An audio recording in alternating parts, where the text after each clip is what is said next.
Well, hello, everybody. Welcome back to Your Entertainment Ticket. This is Al McGee, and my name is Alan Darnay, and we're here in the bright sunlight to review The Dark Knight. Does that make sense? I don't know. Well, we're in South Florida, baby. Hey, well, what can I tell you? Anyway, The Dark Knight is the follow-up to Batman Begins, directed by Chris Nolan, and it is, I would say, an epic motion picture. Why are you crying, Al? Because after I saw this movie, now everything else might not be that great because this movie rocks. It's hot. The Dark Knight, you gotta go see this movie. This is the best film that's been on the screens in theaters in the last 6 or 8 months, maybe longer, and probably the best film you're going to see around for the next 6 or 8 months. That's right. This film is spectacular. It's long, and every minute of it is a moment to savor. I think there was no person in the theater who didn't want it to keep right on going. Right. And it's over 2.5 hours long. It didn't seem like it, though. Well, in places it did seem like it, but you didn't care because the action, the intensity, and everything was going on. Now, I saw this film in a small audience with nothing but film critics.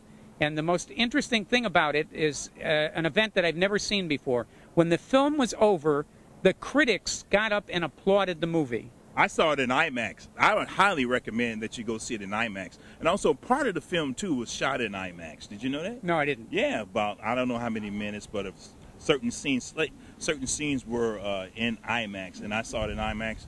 That's the only way I can watch this movie now. I understand. You know. I have images locked in my brain from this movie, like Christian Bale standing at the edge of the Sears Tower. Chris Nolan and his brother Jonathan, who wrote the script, created a real world, whereas Tim Burton's world was kind of surrealistic and strange. This is real. This movie is real, and that's why it rocks so well, because you get the feeling this is actually happening, and that the tension and the horror of all this crime and the emotional catharsis that Batman is put through. This is a film that has deep thoughts and questions about the morality of man involved in everything else. That's right. And when I was watching this, I felt like I was a citizen of Gotham. You know, oh no, what's going to happen next? I'm afraid to go outside. You know, that's how I felt watching this film. And, you know, getting back to Christian Bale, you know, actually he was playing two parts. He was actually Bruce Wayne, and he was the Dark Knight. And his real self, so you could say actually 3 different roles. Yeah, you're right about that. But let's talk about Heath Ledger for a moment. Now, this Joker here was the most hateful, the most sinister, evil Joker I've seen. Heath Ledger in this movie was nothing short of brilliant.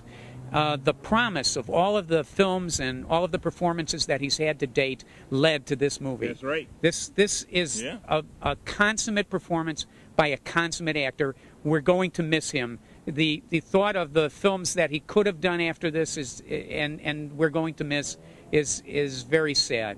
It's rather James Dean-ish in its approach. Actually, I believe that Heath Ledger is the James Dean of this time period. Yeah, as far as being an actor, and also with some cool too, especially for his acting.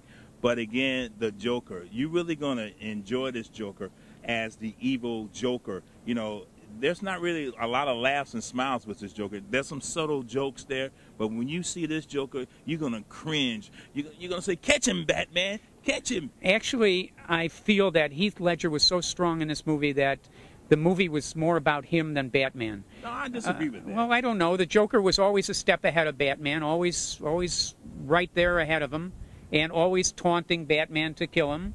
And Batman's catharsis was that he was morally sound human being who really couldn't kill. Yeah, that's true. But again, just like the Joker said in the movie, Batman, you made me, but we need each other. That's true. You know, so I think they're, symbiotic relationship. I don't know. I kept wanting to see the Joker come back on the screen every time he was off. There's another thing really? that You did? I did. Yeah. Oh yeah. I enjoyed that performance. His subtlety of performance was just so good.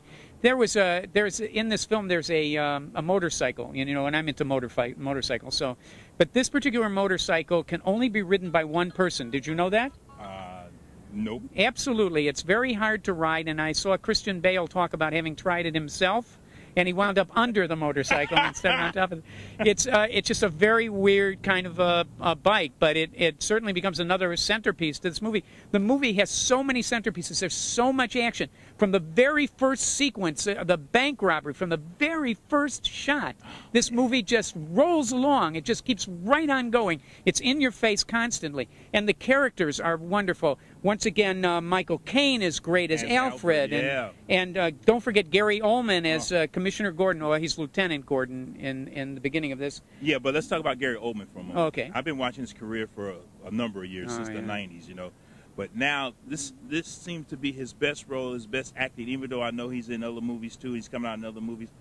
As the commissioner, as the Lieutenant Gordon in this movie. I don't know. Sid Vicious in Sid and Nancy. He was pretty good in that. And, he was. Romeo is Bleeding. He was great in that too. The Professional. I mean, that led to this role. I mean, he made this so believable that you wanted the commissioner, you wanted the Gordon to win also. Absolutely. You know, you were touched by him. Very integral part of this thing, and his torment was very visible on the screen as well. Now, what about Maggie Gyllenhaal? Maggie Gyllenhaal, she was good. She plays Rachel, Batman's love interest, Dawes, yeah. and also the Aaron Eckhart character, Harvey Dent's love interest. And so, on top of everything else that's going on in the movie, you had this love triangle happening, and and the struggle of good over evil, even in Dent towards the end of the film, and just there were so many things going on in this movie.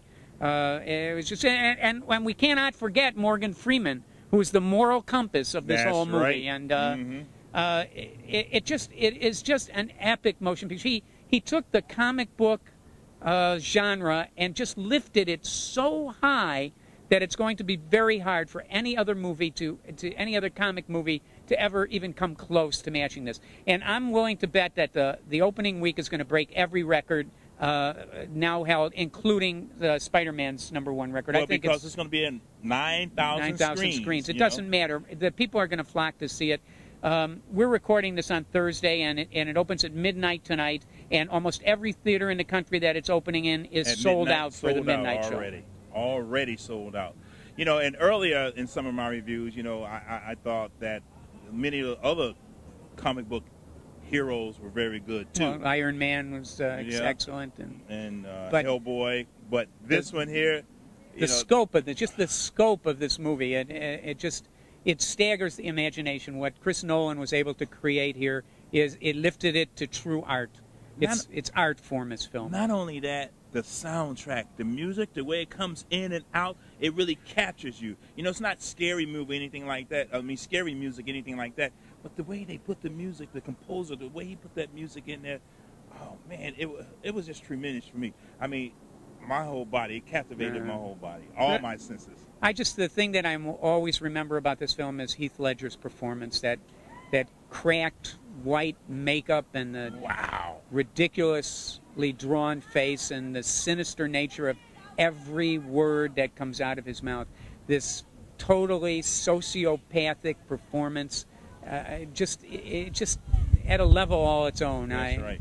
It is not Jack Nicholson's Joker, and that had. I mean, Nicholson did it. He did his own thing, and with way Tim Burton had him do it, and that was fine. But this Joker is a classic villain and will live forever in the history of film. That's right. If you're going to go out on a high note, this is the note to go out on for Heath Ledger. The Joker note. The Joker note. Here's my card. That's right. But we can go on about this movie, but you got the message. It's see it. It's a 5-star film. You're going to really love it, and we recommend it highly. Right? That's right. Okay, that's it for your entertainment ticket and the review of The Dark Knight. Please join us again when we review the next film that you're going to want to see.